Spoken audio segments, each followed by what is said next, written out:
I know a majority of us are somewhat creative, or we're somewhat people that like to talk, or like we're people that like to document things in some way. So I guess my question is, how have you guys been? I don't want to use the word coping, but have you guys been trying to record this historic moment, or feel pressured to kind of document 2020 in some form, whether that's online or offline? Does Ernest have an answer? Because he's rolling up his mustache. That means he has something good to say. Okay, you're calling me out like that. Yeah, I don't know. The vanity in me urged me to post pictures from past trips from last year with a quote-worthy caption, not "We shall prevail," but something that shows that good times will come eventually. But in the end, I resisted. As you can see on my Instagram feed, I decided to walk around. I walked around neighborhoods that were suddenly empty, where people used to fill it with life. I walked to famous landmarks in my city and saw how little selfie activity there was going on, and I kind of recorded it and kept it and documented it dans l'intérieur de ma carcasse, like inside my head, for future reference, because somehow a thought hit me. You know how some of our parents always used to say when you're young, "Oh, when I was your age, I used to walk 50 miles to go to school." Maybe this is when I was your age, we used to walk 50 miles in our shoes. Maybe we should keep that documented for our future generation. We don't know. And say what? When I was your age, I was not allowed to go out because there was a weird situation going on.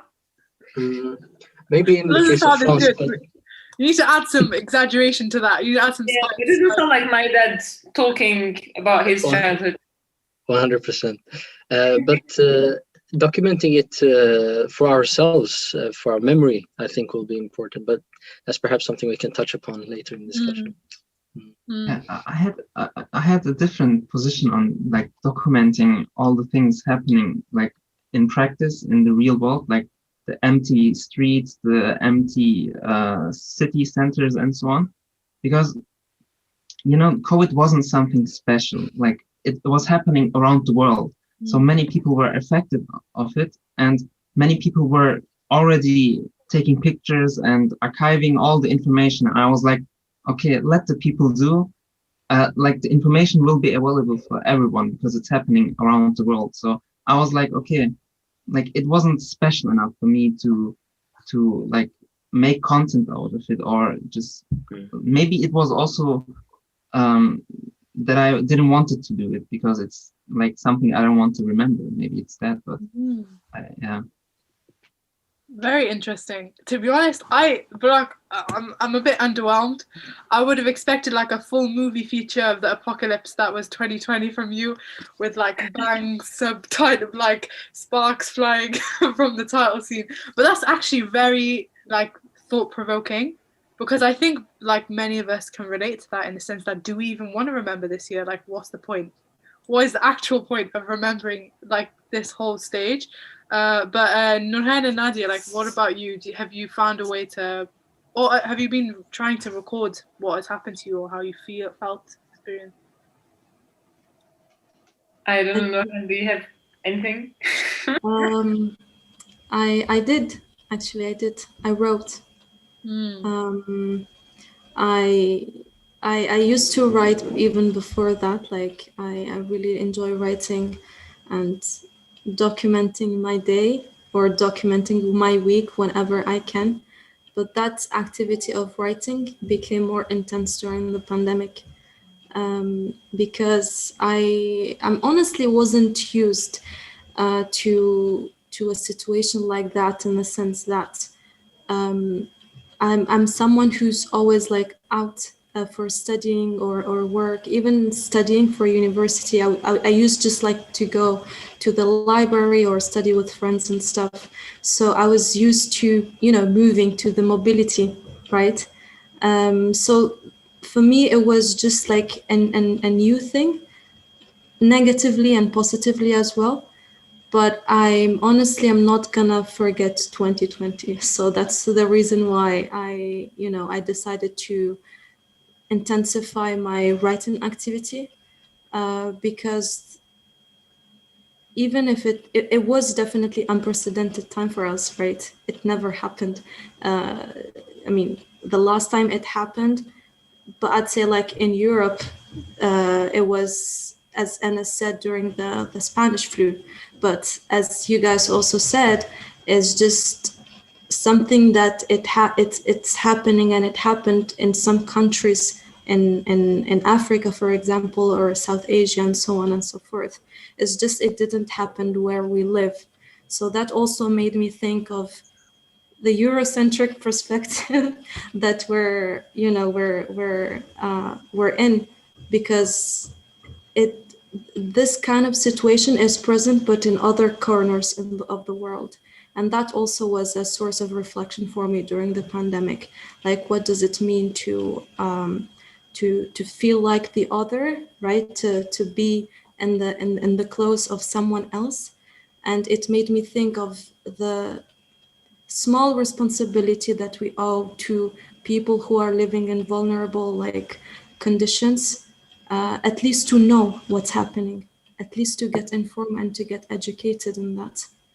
But yeah, I mean, mixed feelings. But yeah, I decided to write. Yeah. Nadia, do you have anything to add to that in terms of?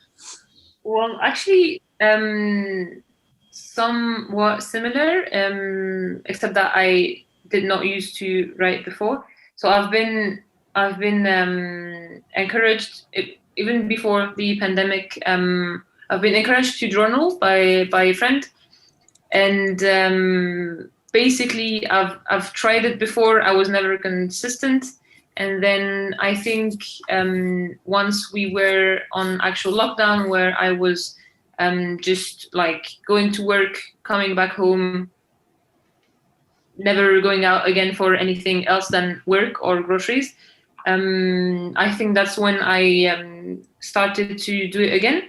I'm still not the most consistent journaler ever, but I do see the positive of it, because basically, I think I told you, Maria, I'm not necessarily a person who talks a lot, like deep talks a lot.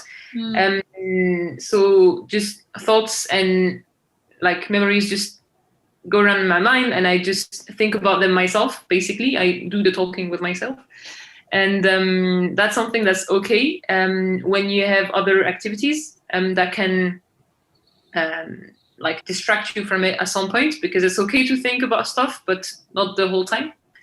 And so because of the no going out and lockdown situation, I think I was just like going over like thoughts and everything all the time. I think that's one thing that can be kind of tackled with the concept of journaling.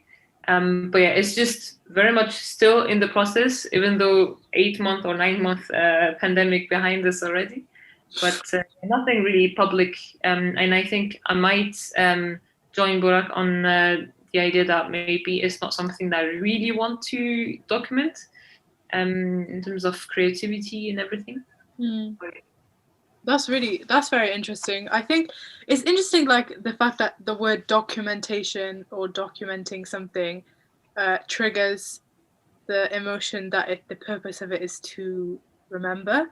Because for me, like documenting something, I have different reasons. Like it's not always to remember something, even though that is innately what you're doing.